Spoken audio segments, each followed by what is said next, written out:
Great day, guys. It's me, the Elisa Gary.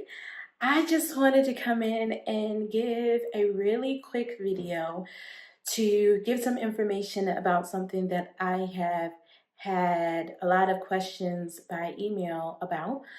Um, of course, thank you for watching. If this is your first time, please be sure to like, comment, share, hit the notification button so that you will know the next time I upload a new video. And by all means, subscribe to the Journey to ZA channel. Um, so I don't want to be long, but I just thought that I really wanted to get this information out before it slipped my mind.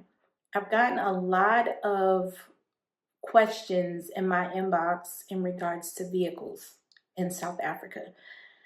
Here's the thing. The currency rate is really great in regards to the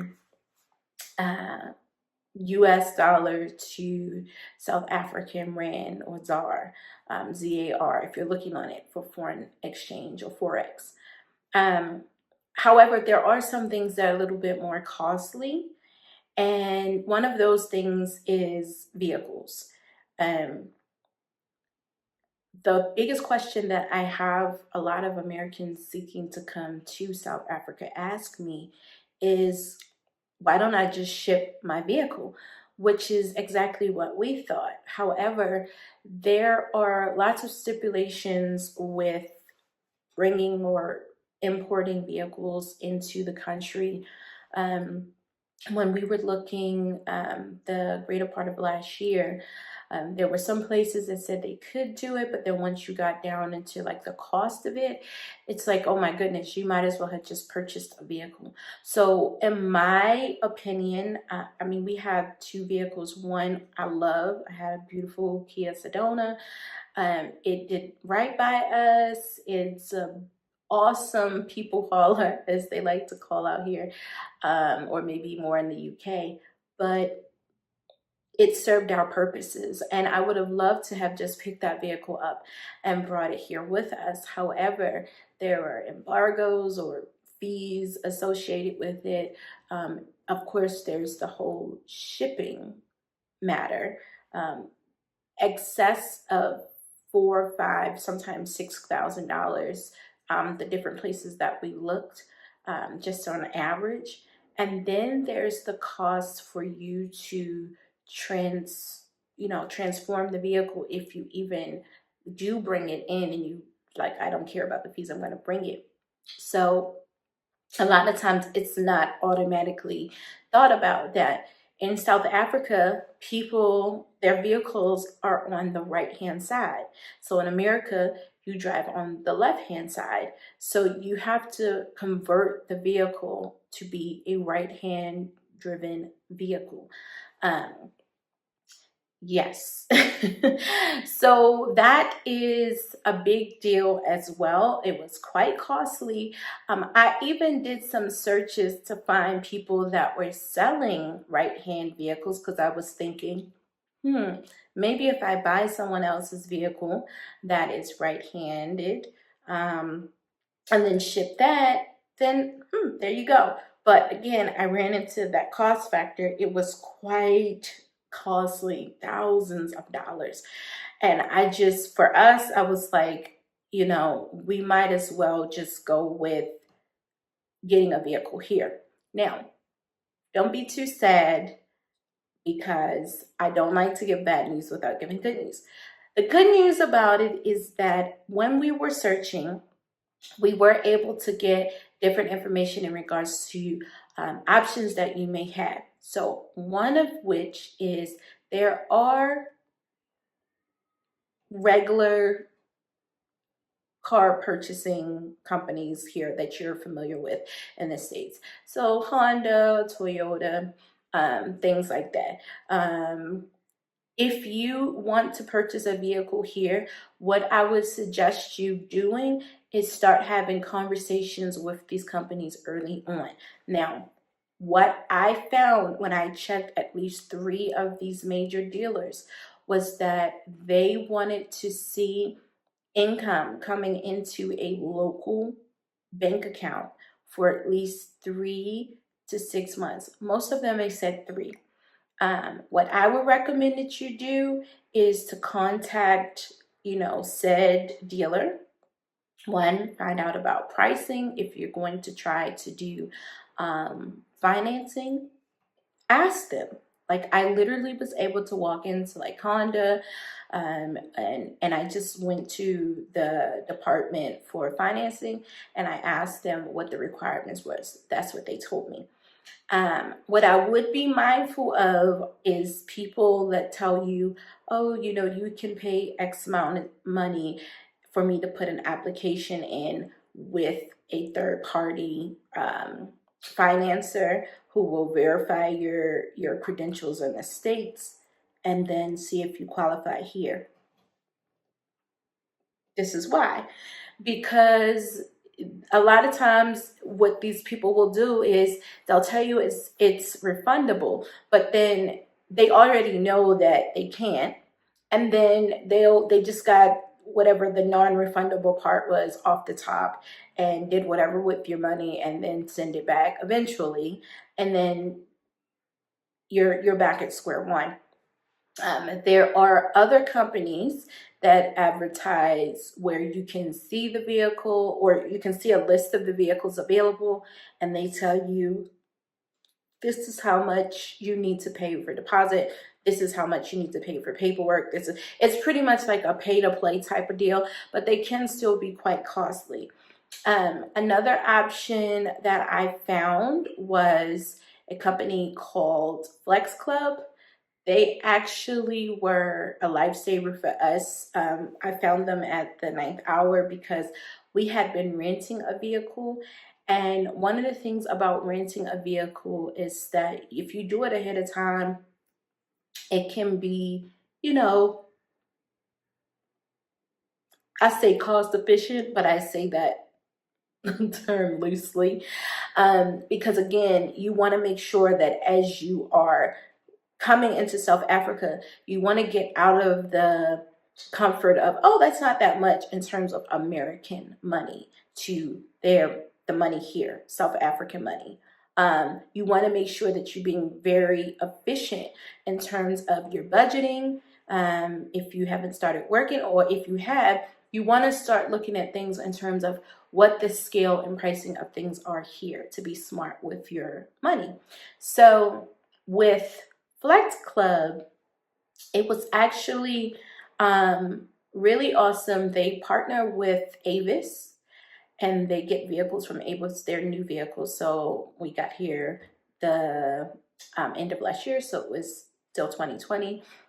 We got a 2020 model vehicle, and initially when we filled out everything online, we were denied, but that was because it doesn't automatically review foreign assets to show that you're able to pay for the amount for the vehicle.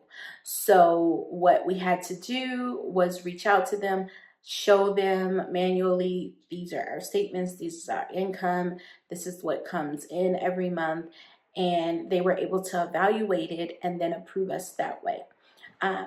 The way that this system works is that you are paying almost like a lease, if you will, on the vehicle. You're not supposed to put excessive amounts of mileage on the vehicle. But, for your regular driving around, going to work, handling school pickup, all that type of stuff, it's fine. If you think about it, again, it's like leasing a vehicle in the States.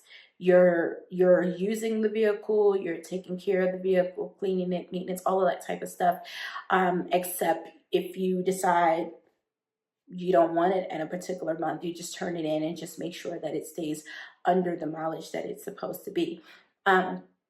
With FlexClub, you get a year to purchase the vehicle or change it out. And each month that you are making payments on the vehicle, the price goes down.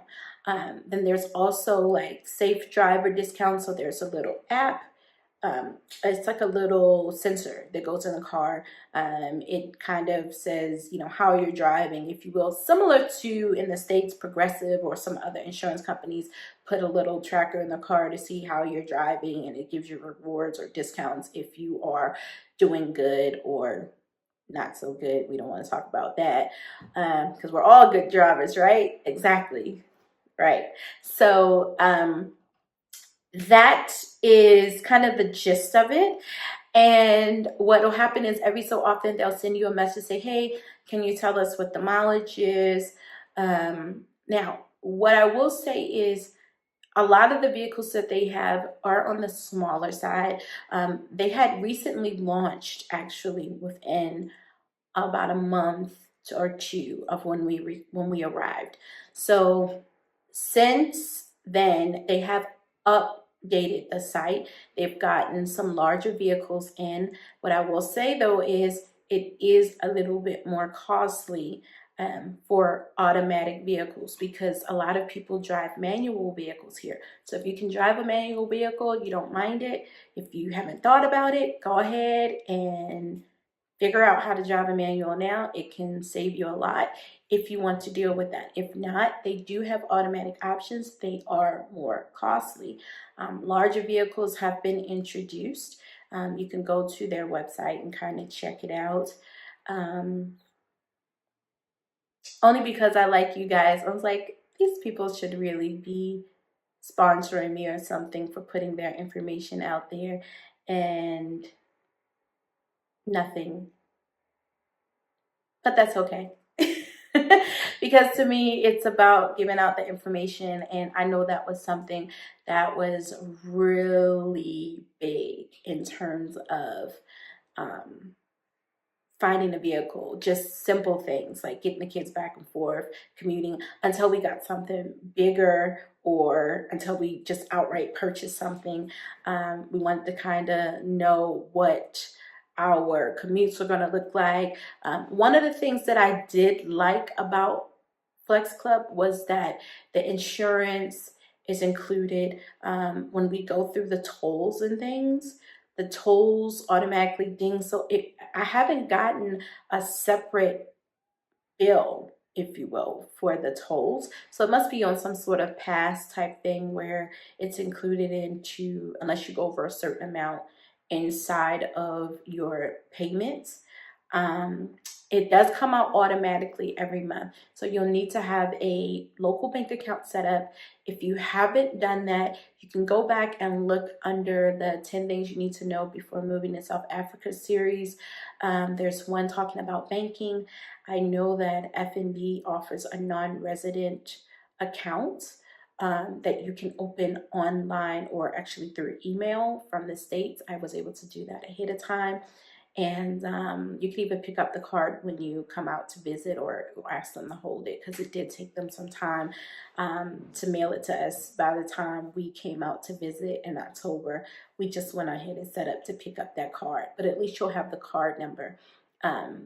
There are some types of restrictions on those types of accounts, but you can at least have a general account to start being able to transact and do business within South Africa. So again, not to be very long, but I really wanted to give that information to you. There's places like We Buy Cars. We looked at these places. A lot of those, they just didn't seem to be in the best working order. Like, people here beat their cars up, like especially in some of the inner townships. You'll see lots of dings and body damage to the vehicles. So I would definitely go with something new. If you don't want to purchase yet, or you're not able to purchase yet, but you need to have a vehicle in South Africa. No, you're not going to do Taxify. I'm not going to do the taxis. Maybe I'll do an experience one day. Somebody will take me on one of the taxis. I don't know, like this and that. I don't even know the signs, the hand symbols or whatever. Maybe my helper will take me and show me how. I don't know if I'm that game. But they drive like bats out of hell. Oh my gosh. But absolutely. So hopefully this video helped you out. If you have specific questions, please let me know in the comments below. I know that this is not one of our out and about videos where you get to see us doing some great stuff, but I really just wanted to get this information because it is about trying to get information that I'm learning as I'm living and doing life here in South Africa, and stuff that I have kind of come across, can't talk, while I'm here, that I believe that you will be able to use, and that would be useful for you. So again, if you like this video, make sure you give us a thumbs up. And of course, you can contact me at VELISAGARY@gmail.com, as well as on Instagram, the Elisa Gary, and Twitter at the Elisa Gary. Really easy, right? Okay, guys, I hope you enjoyed this video. As always, do life with each other, not around each other, and enjoy your weekend. Be blessed. Bye.